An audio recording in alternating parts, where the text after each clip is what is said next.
Wait, I'm not ready. Welcome, everybody, one and all. This is the 51st episode of the Unbanned podcast. Jordan likes to interrupt my intro again. One day, I'll get him back for it. One of these days. I can't imagine how you would. My name is Jake, and we're going to do the intros correctly for once. These are my two best friends in the whole wide world. One of them is a green square today because American ISPs are amazing. They're perfect. We love them. I have an idea. I'm going to charge you $60 a month for your internet. It's going to work half the time, and if you want to port in your room, we're going to charge you $200 for that shit. Let's go. Hey, what, Justin? I'm a rectangle, not a square. Ah, okay. Me. And also keep the visual jokes going. Of course. The audio listeners will love it. Every day. The green square down there, his name is Justin. I'm still a rectangle. Square. He's green rectangle man. And to my left over here is Jordan. Hey, everybody. How y'all doing this week? Love seeing you all on the podcast. It's great. You sound like a YouTuber. I am a YouTuber. He is. He has more videos than I do, I think. I'm the best YouTuber on the platform. It's like I have 120 million subs. It's the way it is. Yeah. Anyway, we're going to talk about some video games. So, green rectangle. What have you been playing this week? Monster Hunter World. Mm-hmm. Among Us. That was more fun. I hear you hate Monster Hunter World so much. It's your least favorite game of all time, right, Justin? I mean, it's all right. I talked to Jake before the podcast. I'm kind of annoyed with it right now, you know. Tell us, Justin, what is your deal? What is your beef? What's annoying you about this game that I consider to be perfect? We'll find out after we find out what Jordan's been playing this week. Man, all right, really sure. Caught you off guard. You were not ready for that. We'll go with that. Yeah, no, it's just you think that this is we'll come back to this. Guess what I played this week? Is it Monster Hunter? It's Monster Hunter. That's about it. Aside from the things I normally play, like RuneScape, Runeterra, and all that shit, it's just been Monster Hunter. That's all. It's almost like we've been playing it together, all three of us. It's almost like it's an unbanned game night thing or some shit. I don't know. What it could be an event, but only 4 people can go on a mission, so it'd be pretty lame. Yeah, you can do a siege. There's Safajiva and Kulvetera, who I think Elatrion has 4 groups of 4. I was asking a friend about it. I was like, isn't Elatrion like a raid where you have multiple parties of 4? I think there's 8. I think Elatrion's 4, definitely. I think he said it was 4 groups of 4, and I was like, Elatrion? No, it's not. Like, it's not. He's like, it's not really a raid. Then I'm like, no, that by definition is literally a raid where you have multiple parties of people fighting one monster. That's a raid. To give some context, Safajiva, which is hard to say. I always say Safajiva. It's the adult version of the final boss of Monster Hunter World, and it's a raid style encounter, so there's extra mechanics on it. I think it's 2 teams. Kulveteroth, which is a gold-based monster in Monster Hunter, it definitely is 2 teams. You need 2 teams of 4 to do it. You have to keep in mind we haven't actually done these because we're not high enough. Yeah, because we suck at the game and we drug our feet on actually getting the gear to do stuff. But I have. Yeah. It's super easy. Yeah? Yeah. Justin's pro. You know, honestly, the mechanics aren't that hard to do. It's just having the gear and the stuff, you know. Wait until we get to Elatrion. The mechanics are that hard to do. Are they? Yeah. I bet they're not that bad. How about a area-wide one-shot wave? Like an AoE that you have to dodge or you die? You don't dodge it. Oh. You have to, in time with the wave, all use Dust of Life at the same time. Oh, that's not that bad. It is, because if one person fucks up just a little bit, you all die. That's fair enough. Yeah. And then you So also I'm have to never have doing this. gear for it. You can do it, Justin. I believe in you. Nah. Yeah. I'd be like, I got this, and then everybody would die. I can talk about something that's not Monster Hunter if we want to put off Monster Hunter for a bit. Sure, go for it. Because I'm pretty sure Justin's experience getting into it will be a bigger topic. But I had to refund Scrutinized and Welcome to the Game. Why? Because they kind of suck if you turn off the threats. Hold threats. And hang on a second. I have a question about this because All right. Jake Yeah. and I have always had a disagreement on this. I take my favorite game ever, Dark Souls, and say, hey, this game should not have an easy mode. It doesn't need an easy mode. I will argue with you if you say it does. If you think it needs an easy mode, you don't need to play it. That's okay. There are some games that just aren't for you. If you added an easy mode, it would make it worse. Needs a very easy mode. so And Jake has now played a game that is super hard and is very niche and not for everyone. And he played it with essentially the story mode, the easy mode, and it ruined the experience. All and I'm right. just like, what? hey, I you, know you why. want to Come know? at me. Shut up. You want to know why? You want to know why it ruined the experience? Why? So, Welcome to the Game's easy mode is not an easy mode. Yeah, it's a story. It is, I'm going to remove all of the mechanics. There is no storyline.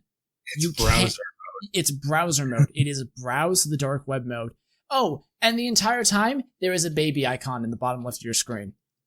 That's fine. I didn't see that. Because pwn the noobs, man. You can't do it. You don't get any storyline. So literally what you wait, do no, hold up. is What you is this browse. mode called again? It's called casual mode. Is in Welcome to the Game 1. Well, but see, that fucks it up because what's the point of the mode? There isn't my a whole point. That's point- that's the reason I refunded it. Is Yeah, The only- then why even patch it in? Like, that's just wasted dev time. That's I just don't- fucking stupid. I don't know. The thing Jake is, learned that when you turn off the game, you don't play the game. It's great. yeah. The thing is, like, on top of that, the entire point of Welcome to the Game is you browse the dark web looking for these codes. We went over it in the past episodes, so I guess go watch that if you want a full rundown. But you browse the dark web looking for these codes to unlock a website to this thing called the Red Room. That can still be there without the threats. Like, the I would hacking agree. mini games can still be there without the threats. So I don't know why he didn't just flick off the threats. And then in Scrutinized is much more interesting. Scrutinized easy mode is called Detective mode, and he does have the developer did leave some of the story in, but I looked it up. The guy who tries to get into your house, Tanner, the villain, is important, and the fact that he's just not there at all is really not what I was looking for. And apparently it gets really weird if you continue down and actually get the ending. Because there's normally multiple endings. There's only one in detective mode. And it is... I think it's how it should be, honestly. I think that that's not fair.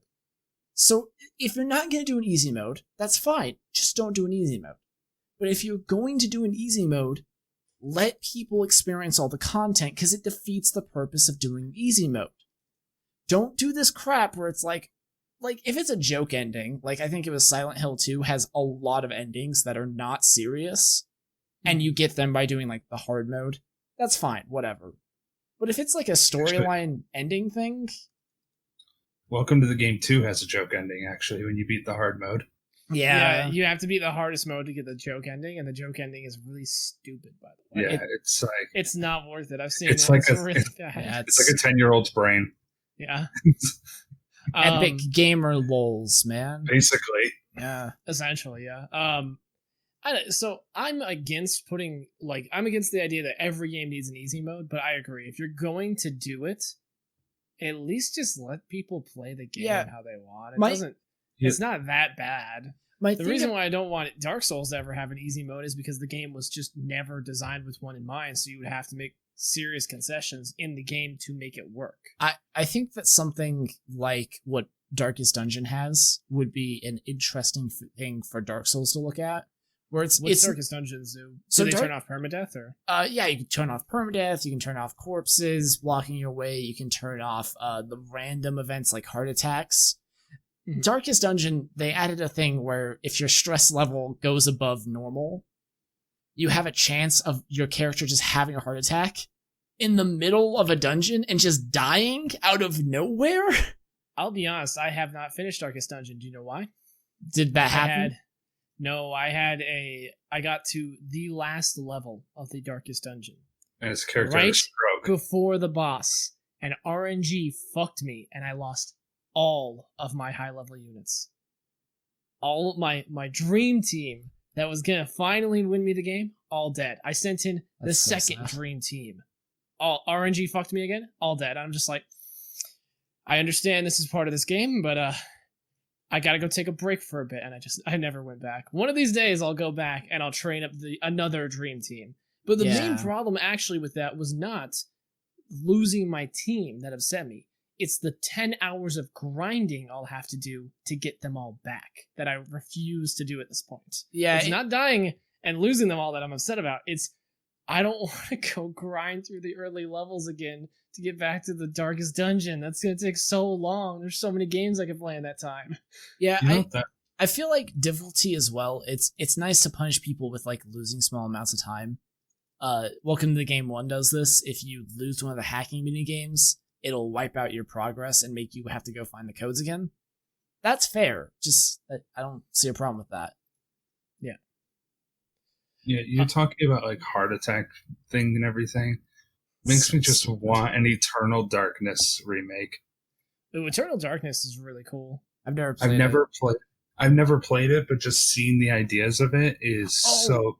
Is that that game on the GameCube? The horror game that like pretended to like turn off the corrupt console your data. You can't see me air quoting, but it would like corrupt your data or change your input or mute your TV. Yeah. You just do all this stuff. I forget what it was called. By Jordan. It's a good thing we don't have the overlay this week. Yeah. Yeah. There he is. He's back. It was the sanity meter. That's what it was called. Yeah. If your sanity got too low, happening? It would just like start fucking with you worse. Which I just want to see something funny. Amnesia did that too in their game. Amnesia, the original. But wouldn't you just like see things? When it just so many things would happen. Like for example, looking at the pictures of what's his face, Alexander Brennenberg. Yeah, Alexander. He just like had this weird like hollow skull like face for no reason, and you'd see. It was the cool thing about Amnesia is that the sanity did fuck with you. Like you'd start, but it was subtle about it. Like you'd start hearing scratching noises. And you'd see insects on the floor that weren't actually there. Sometimes, so it's like, if it got really bad, you could see hallucinations of some of the monsters, but then they would just poof. Yeah, the monsters weren't actually there. It was just hallucinations. So that's the closest thing things ever gotten to Eternal Darkness. I agree, though. I think an Eternal Darkness remake where they were like, I don't know, maybe like booted you to your desktop and then you had to like go search for the game to open it back up. I feel like they could do some really cool stuff, like not to bring up a super trendy meme game, but Doki Doki Literature Club did some really cool stuff. Have not finished it. Or Undertale also does some stuff with that. Yeah. And they just like, it'll add files into your file. Like you have to read the files and you read them and it's like saying all this fourth wall breaking stuff. And then you do another event and another file pops up in there. And you're like, this is weird. I don't like this. I'm sure that there's got to be an indie game that's done more with that too. I wonder. I know that another thing that Undertale does that's really cool is if you do the genocide run, which correct run. You should go play it. Go play it all the way through and then tell me that it's the genocide run. But if you uninstall the game and like you can uninstall the game, you can reinstall it. If you are playing on the same machine or it's hooked up to Steam, the game will never forget that you did that genocide run. Yeah. Characters will reference it from like other playthroughs and stuff. Won't it like not jump scare you, but do like a weird thing at the end of like a pacifist run if you do that? Kinda. I think people reference it, and then I also like that at the end of the genocide run, He's gone. Precisely that happens. You get booted out of your computer and kicked out of your God, love podcast. Discord. Yeah, That's what happens. I have an alternate. No, that actually is what happens. By the That's way, exactly what happens because you kill everyone and then it boots you to desktop and deletes your save. Yeah. No, I remember I had somebody's playthrough of it playing, and I fell asleep, and I woke up at that part. Yeah. Like it was just like the windy background, and I'm like, "What's going on?" It's like 3 a.m. as I'm waking up, looking at this. And then they boot the game back up, and it's just him, and it does the thing. I'm like, not going back to sleep. That was fun. By the way, I do have an alternative to Discord. I guess we'll try it after the stream. I've been trying to get these two around at the same time as me so I can try it and see if it works, because then we would not have to use Discord for this anymore. And this only happens with Discord for some reason. I'm not sure what the deal is. The other thing is it's like the other app that I was trying to use where it records your file locally. So even if you disconnect from the call, it will still have the file there complete. Which is nice. Yeah, it's very nice. So, speaking of difficulty and things that may frustrate you in games and weirdness, let's come back to Justin and Monster Hunter. What has the game done to sour your mood, Justin? How's it shitting in your potato chips?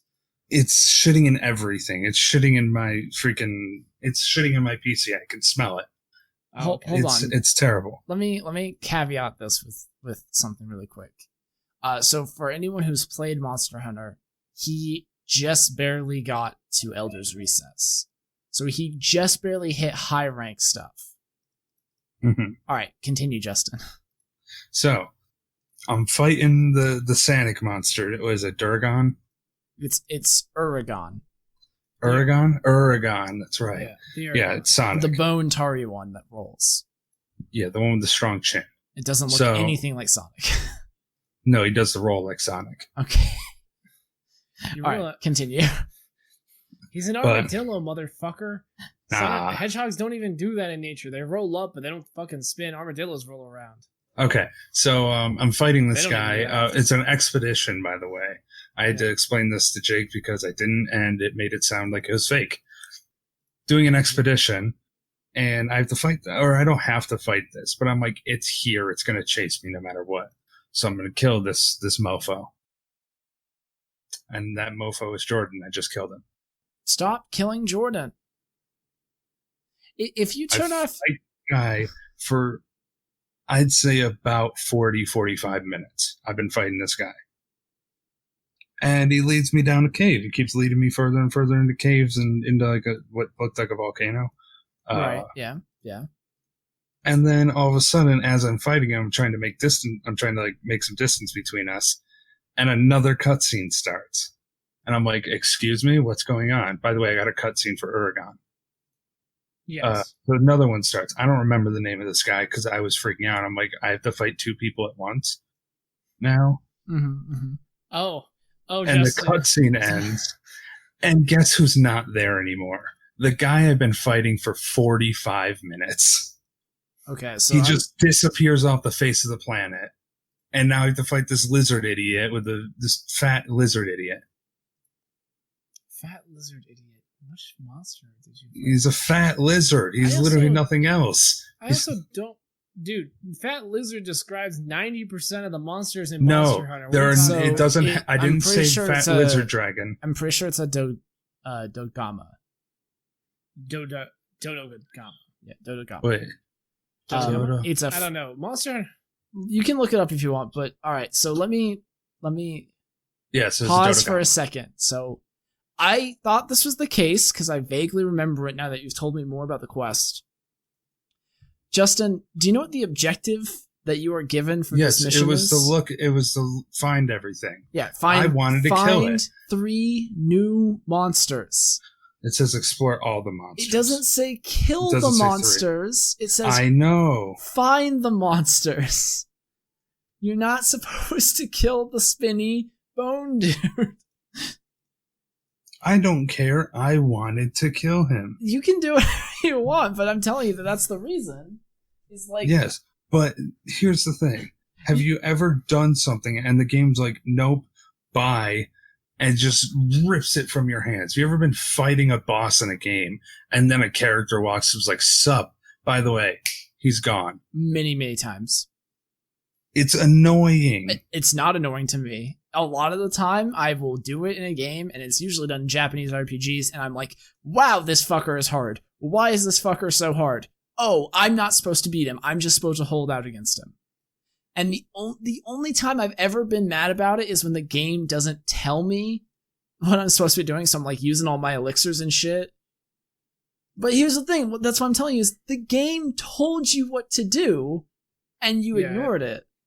I don't know that you can say that that one's the game's fault. Yeah, it's just so annoying. I thought this was different because I was listening to him, by the way, and this was what like broke it. But before this, you were frustrated fighting the Diablos because it was hitting you when you didn't expect it, and I was like, that was the day before this happened. Are you sure? Okay. Then. Yes. Yeah, I fought 2 Diablos that day that this happened, but it was in the morning. Okay, and when this happened was like at 10 p.m. Oh, yeah. Yeah, no, the Diablos would like run next to me and I'd get hit. And I'm like, that's kind of bullshit. I mean... I've never really experienced that in Monster Hunter. That's weird. 90... I feel like you may have missed what was hitting you because... The Diablos has a lot of things that will catch you if you are not dodging it. It's very frustrating to fight sometimes because you spend a lot of your time against that monster just kind of not attacking it because it's not really safe unless you have really good armor and you can just overpower it. This is also the way a lot of monsters go once you get into the higher ranks of Monster Hunter is that unless you're doing like speedrun strats and you're like constantly stunning them over and over again, you have to focus more on dodging than actually hitting them. And also, but yeah, if it felt like I know the attack, Oregon thing was like frustrating as well, but it's just like I don't know, man. I don't really get that one, by the way. If it felt like the attack went off and you dodged it and it still hit you, I've never really experienced that with Monster Hunter that I can remember. I believe you, though. I mean, I'm not saying it didn't happen. The hitboxes are definitely sometimes bigger than you would think, but I've always felt like it made sense because you're standing under a gigantic dragon with big horns and spikes all over it. It's like under it is probably not a safe place to be standing. It's always made sense to me. Except for when it is. Except for, like we were fighting freaking Ishvalda, whatever it is, the final boss of Iceborne, and I'm standing under it and just hitting its leg. That's the best place to be. That's the only place you want to be. Anywhere else has fucking beams shooting everywhere. So I guess what we're getting at is this is part of the game, is that just like with bosses in Dark Souls, how there's tactics to beat them, with monsters in Monster Hunter, a lot of learning them is knowing where to stand at any given point. But the thing with the Uragaan despawning, I'm just like, I mean, I didn't know it would despawn. You've taught me something today. Yeah, I didn't realize that if you were fighting it, it would despawn because I never thought to fight it. I might go redo. I say it despawn. It may have just moved to its original spot. I didn't want to deal with that. I started fighting this thing now because I was pissed off. So yeah, the other thing is, it doesn't happen extremely often in low rank because they don't often have multiple monsters in the area at the same time. But you might have not seen it, but there's actually a mechanic where a monster will come in and it'll be like, oh, the Rathalos has arrived. And then at the same time, most of the time, another monster will leave the area or come in. Like, monsters can come and leave the area as they want, especially in expeditions. I'm not sure if it ever really introduces that as a mechanic. It just kind of happens and the game says X monster has left the biome and you're like, oh, okay, I guess they can leave the biome sometimes. Which is kind of frustrating because I had, like, in the Guiding Lands, I had lured a... Wait, you lured it and it ran away? Yeah, I lured it to Dodogamara, whatever it is. Odogaron, that was it, Odogaron. The Dodogama or whatever it is a different one. Odogara. Dodogama eats and spits up fire and is fat. Yes. Yeah, he's a fat fucking asshole. Okay. So yeah, it was Dodogama that he ran into. Yeah, that's what I said. I confirmed that. You Googled it. Justin, I don't want to be rude, but I don't think your descriptions really help with the monsters. What do you mean? That like, one was like the size of 35 buildings. Do you see? You all listeners, you see what I deal with? You see what I fucking deal with? It's 35 buildings tall, guys. Come on now. Here's the thing. I say that because it's fucking funny. Of course not. They're adding Fatalis to the game. That's 35 buildings Fatalis tall. is so huge. I can't wait to He's see so it. big. I can't wait to kill him. Yeah, here's the thing. I just think it's hilarious saying that kind of stuff.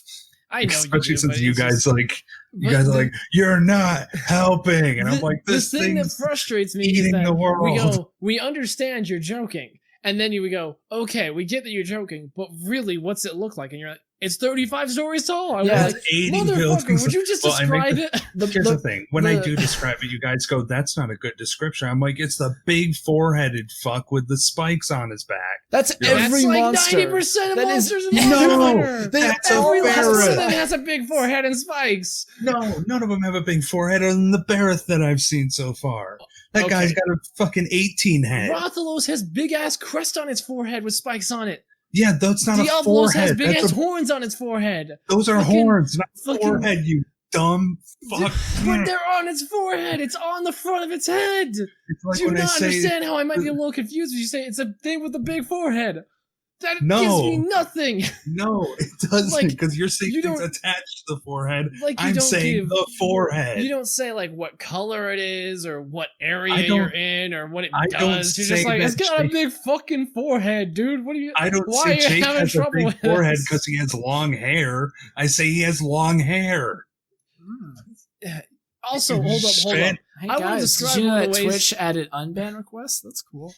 That is nice. You know what I find hilarious, by the way, is that one of the ways he described this. How did you describe it? Was the one with the long hair? How did you describe it?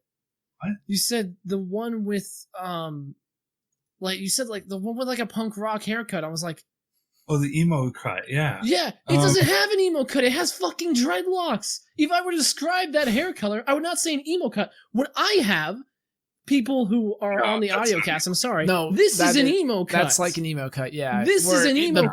The bangs are in his face and they're swooped to the side. It's that's Great like Gyros. That was it. It was the Great Gyros. That thing. Wait, it's got what? dreads. It's got dreads, not a fucking emo cut. Hold on. Hold on. Let me see if this is what you're talking about. I think you're lying. I'm sorry. I'm losing it over here. This is Great Gyros. It definitely wasn't that.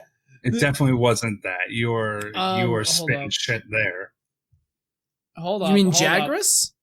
No, yes, or it might have been Jagras. Great Jagras? You said the great... Yes. Hold on. I'm going to hold this up to my camera. I'm sorry, audio listeners. Yeah, look at that emo haircut. For audio listeners, go Google it. You're going to have to Google it. But I'll show you what Great Jagras looks like if you're watching on the stream. It's like the top of his head extends to the middle of his back and he's got the swooshed over hair. What are you talking about?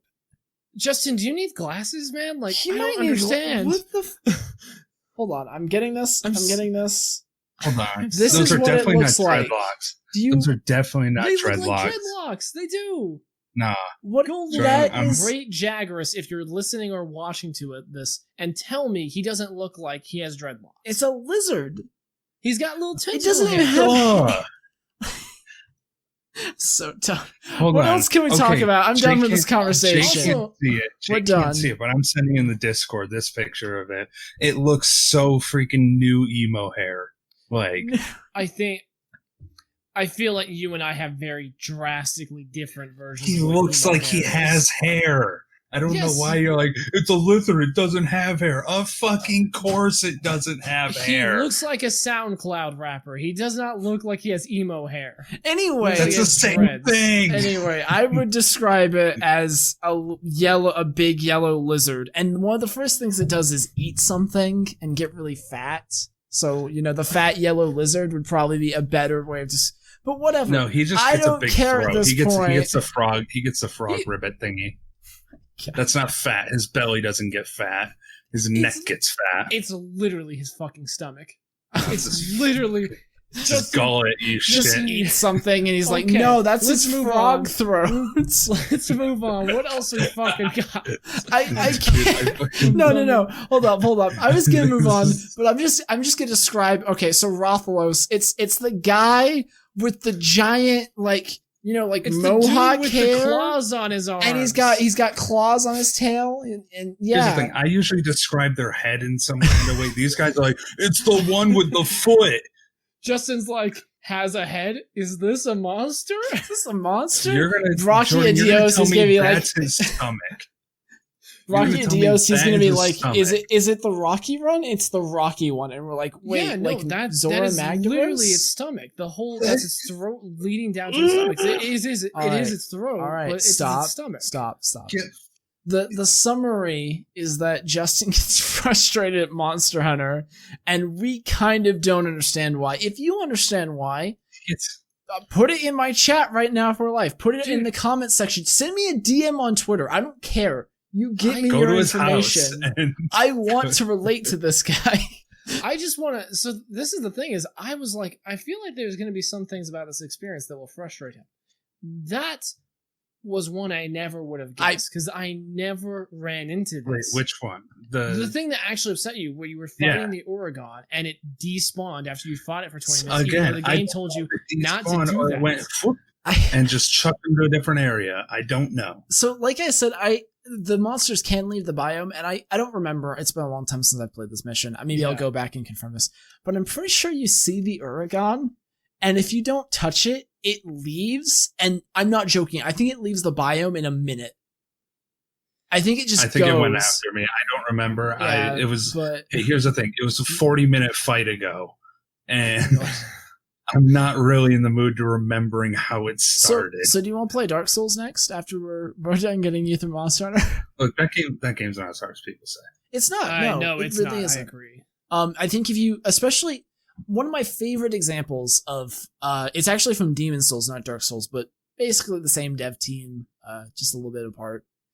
But one of my favorite moments in that game is in the very, very first area. They're like right after the tutorial, first real area. There's this nice little, tiny little staircase. Okay, and if you look up it, there is obviously a person standing on a ledge. On the it is so obviously a guy standing on the ledge, and if you just take 5 seconds and you look, you're like, there's a guy standing right there. If I go up this staircase, he's gonna jump down behind me.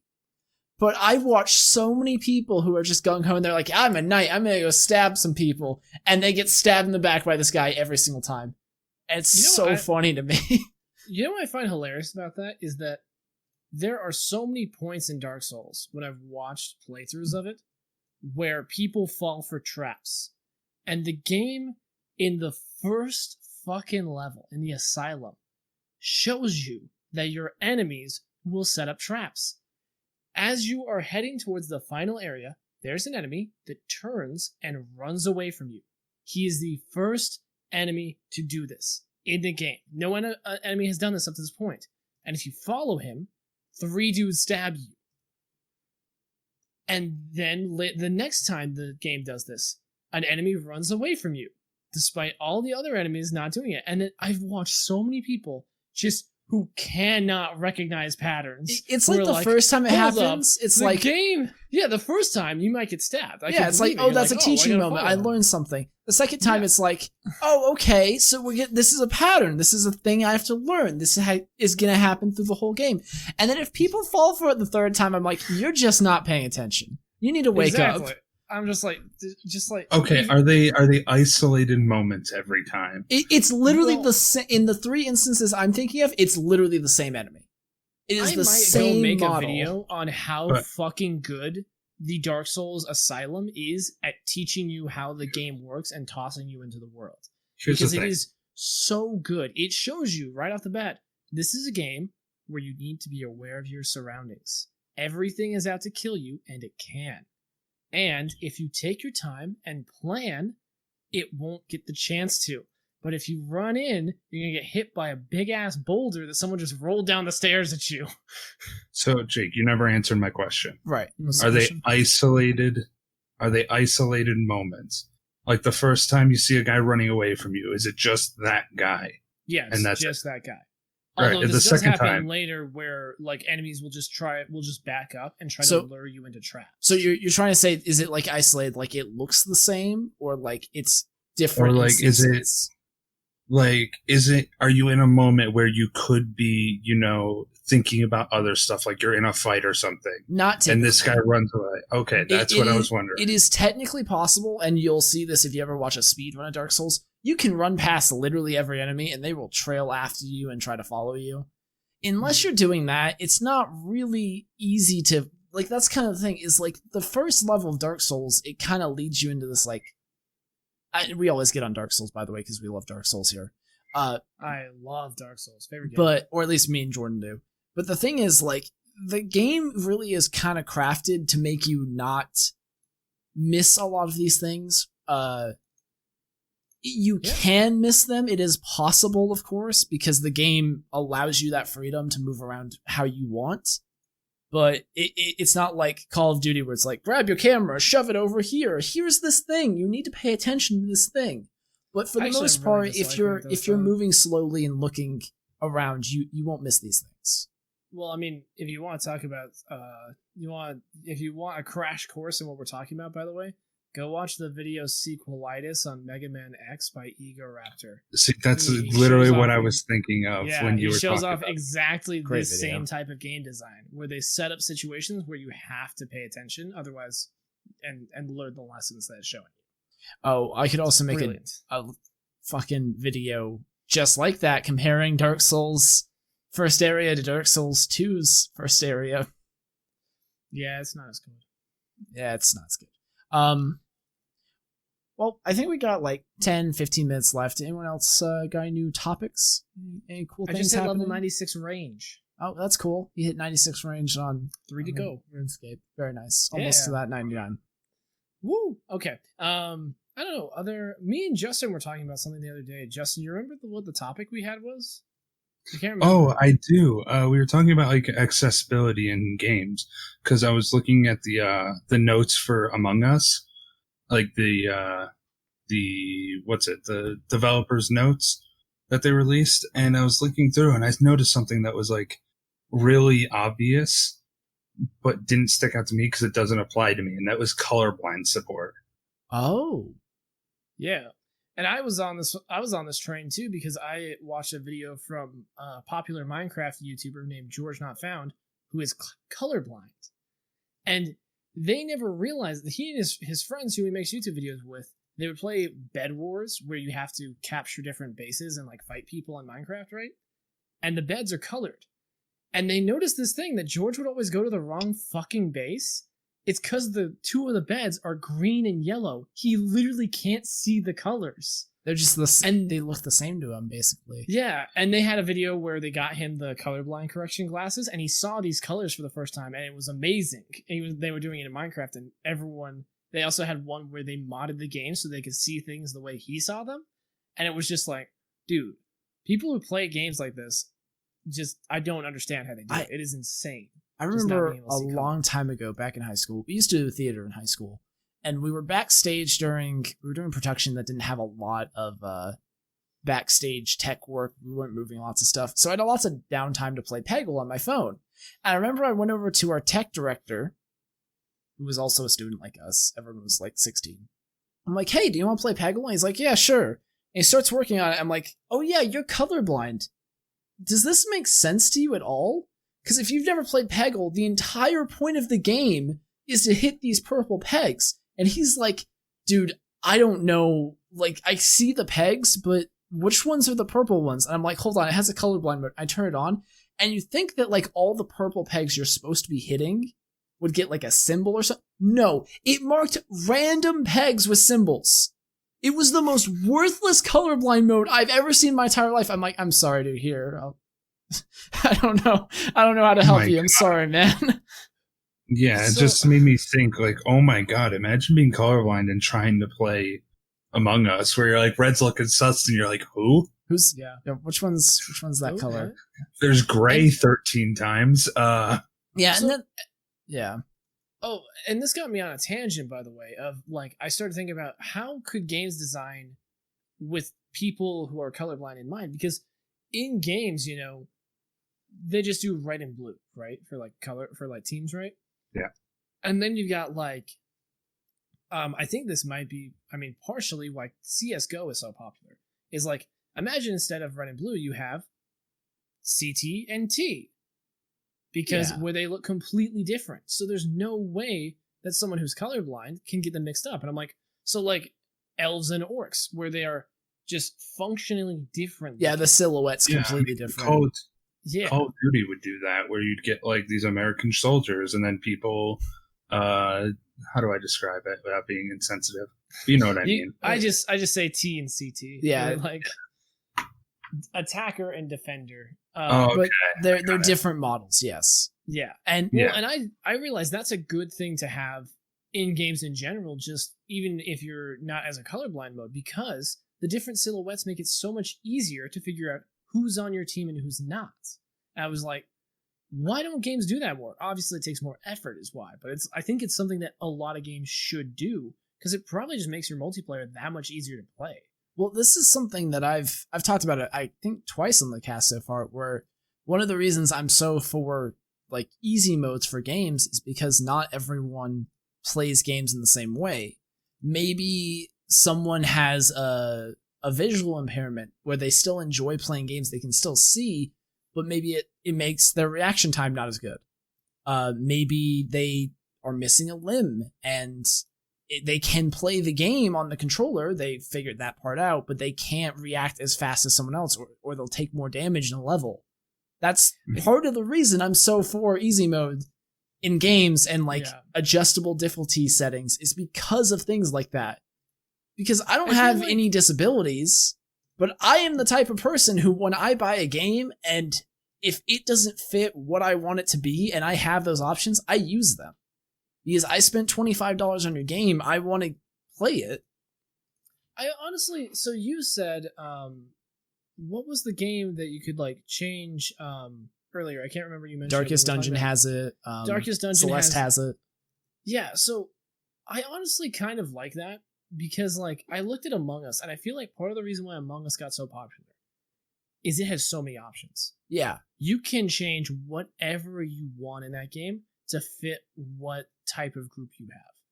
I kind of feel like more games should go that route. It takes a little more effort, but I'm actually for having like ways to adjust the game.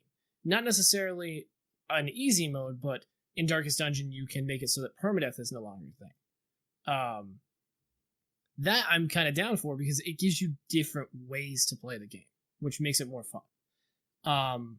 It's like if you added in a way in Dark Souls to change the number of enemies that spawn, I might actually be for that, as long as there was a developer mode where it would do it all for you, where I could play it the way they intended. Here's an idea. It'd be a lot of fun to just crank up as many people in the environment as humanly possible. I think it'd be cool. Here's an idea. What if they even made a way to like make it so you get more souls per kill or something like that, so that you could level your character a bit quicker?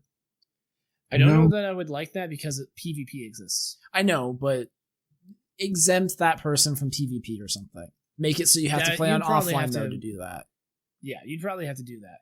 But see, this is my problem, is that then it becomes a bit of a slippery slope. And I don't want to use the slippery slope argument because it's a bad argument, but this is my problem with a lot of people who advocate for this, is I feel like changing games to make them more accessible is completely reasonable. For instance, designing Among Us so that people don't have red and blue, but diamond and square on them, you know? Yeah. That it looks like Teletubbies. Yeah. That'd be really funny. I think that's reasonable. But then this stuff happens. You have people who are like, okay, and then once we get in easy mode, I want multiplayer balance so that I can take on people who have put 200 hours in this game. I'm just like, and I have legitimately seen people voice that opinion that we should have like auto aim in first person shooters in multiplayer games. I'm just like, no.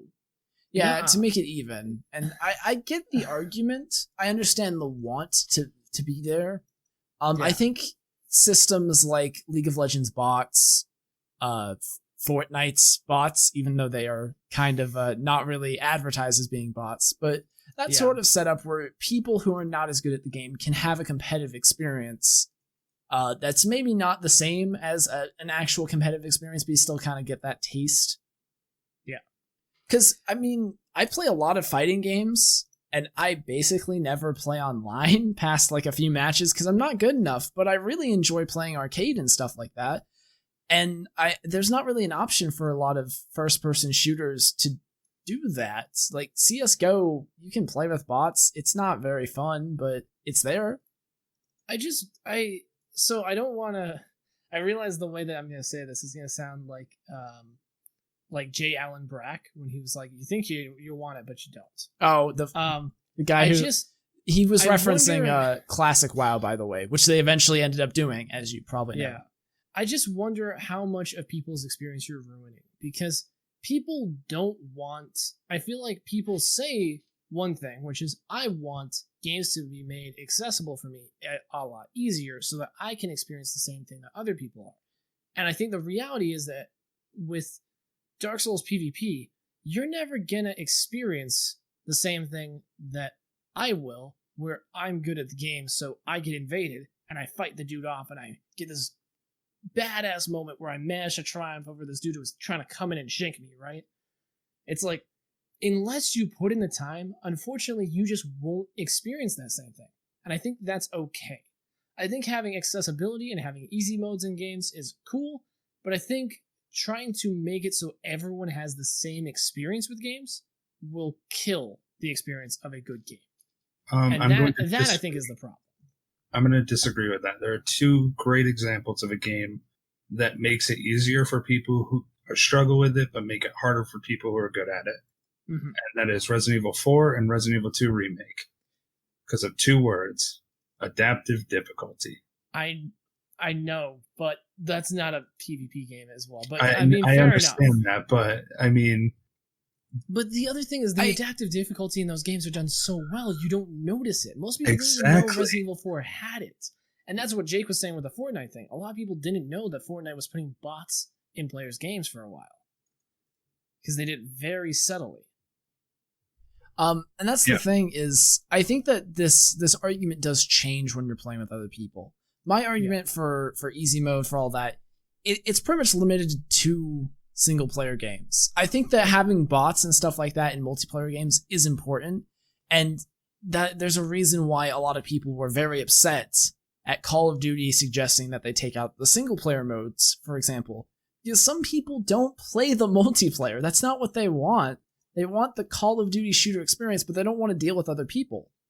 I would say that might be a positive, though, because then those people will go and play games like Doom or Wolfenstein for their single-player shooter experience. That's another argument, but that's what I'm saying, is that having stuff for people in your multiplayer game that is not a hyper-competitive experience, I think that's an okay idea if you have the development time, you have the budget to add those things, if it doesn't take too much away from your competitive side. But what I'm talking about most of the time is single-player games. If you're not messing with someone else's experience, you should be able to customize your game however the hell you want. Mm-hmm. Yeah. And the thing is, if you play on PC, mods do exist for that, which will let you do a lot of things. Although I realized Call of Duty actually has that for multiplayer. They've had it for a while. Stuff like Gun Game, where it's not really competitive. They have other options. Because it's a Call of Duty community, people take it way too seriously. I was thinking about Earth and League of Legends too is like that, but then I'm like, but then you got the people who go in there and try to be faker in Earth, which is bizarre to me. Doesn't really work. Or you get the experience ruined, like with Gun Game, where you get two people who are the funny guys running around trying to knife everybody. Yeah, and that just ruins the game. It just ruins the game. See, this is where we can get into me and you having different experiences. I find that hilarious. I mean, it's funny when you watch it online and watch people get pissed off about it, but when, you're trying to play a game and somebody's actively... I was that guy. I was that guy. I was that fucking guy. If I wasn't going to win, I was like, I'm going to start demoting you all so that I can get a chance to get back in this game. That's Everyone's such a going bitch down. Move. Well, no. Just because you're not good enough doesn't mean... No. It is effective gameplay. I'm not even being hyper-competitive about this. If the opponent is about to win the game, and my goal, of course, even just having fun playing the game, is to win the game, and I have a way to bring him back down and set him back points, I'm gonna try it. Jordan, There's no reason for me not to do it. You're justifying the people who play racing games, and when they're losing on the first lap, they drive backwards. No, It's a different situation. No, driving backwards sets me back. Knifing my opponent sets them back and lets me catch up. Then just It's make a second catch-up place. mechanic. Huh? No. Yeah. Yes. But you said you do it when you've lost the game. Yeah, if I'm falling behind, I'm gonna start knifing so I can bring everyone down so that I can catch up. What's happening, Justin, is you guys have a difference in strategy here. Jordan is saying that it makes sense to knife people when you're behind because that delays them from winning and gives you a chance to get more kills.